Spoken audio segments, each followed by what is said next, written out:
Aqui é Giovana do Responde Aí e hoje a gente vai bater um papo sobre análise por semelhança.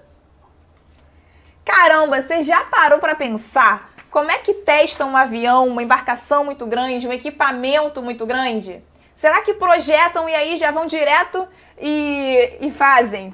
Bem, a gente sabe que não é muito bem assim, mas como é que é o primeiro passo? Tipo, tem um teste bem interessante por trás.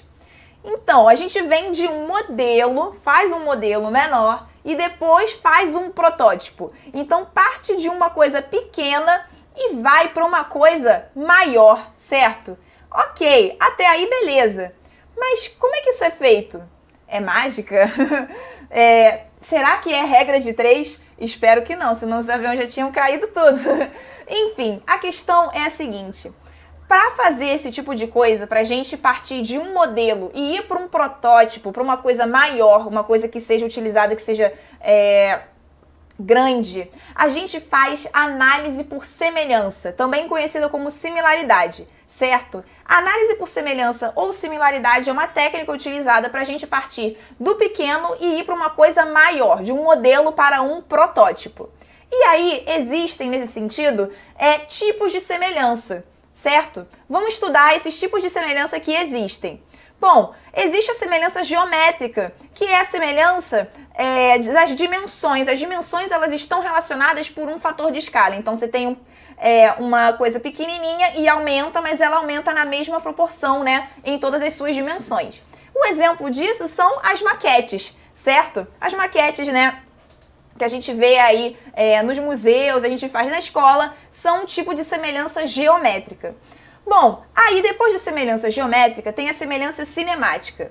A semelhança cinemática, ela inclui a geométrica. Esse é um aspecto muito legal. A semelhança cinemática, ela inclui a geométrica. E aí, a partir disso, além disso, ela tem as seguintes características. As velocidades em pontos correspondentes, certo?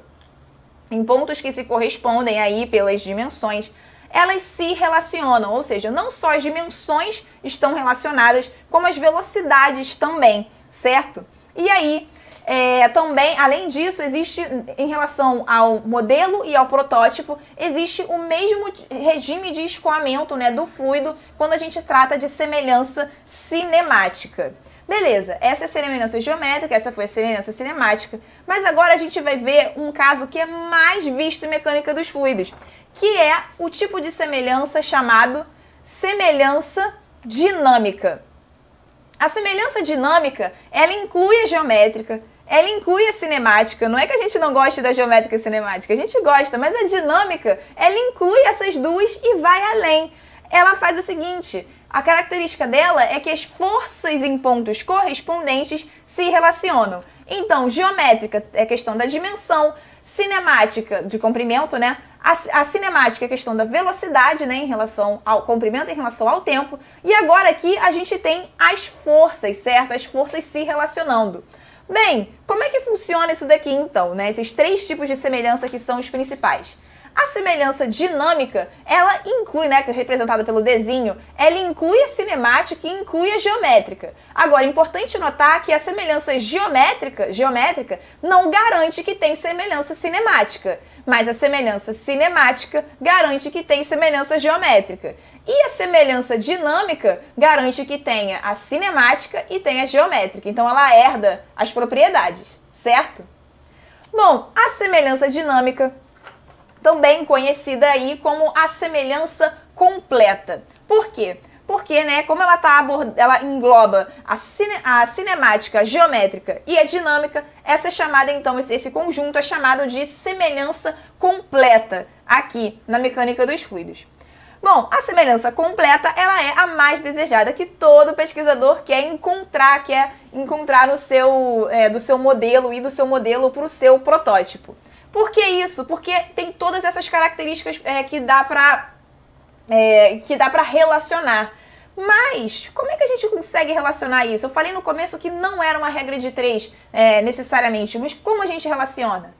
Tcharam! É aí que a gente relaciona aqui essa parte, né, de similaridade com análise dimensional. Quando a gente tem a semelhança completa, isso permite igualar os números adimensionais entre um modelo e o protótipo. Ou seja, né, além de tudo isso que eu falei de força velocidade, o mais importante, o que mais a gente vai utilizar nos exercícios é igualar os números adimensionais. Então, se no enunciado do exercício está dizendo que pode usar a semelhança completa, que tem semelhança dinâmica, então o que a gente vai fazer nas contas é igualar números adimensionais. E a gente vai procurar os números adimensionais que tenham variáveis que estão sendo apresentadas no enunciado, certo?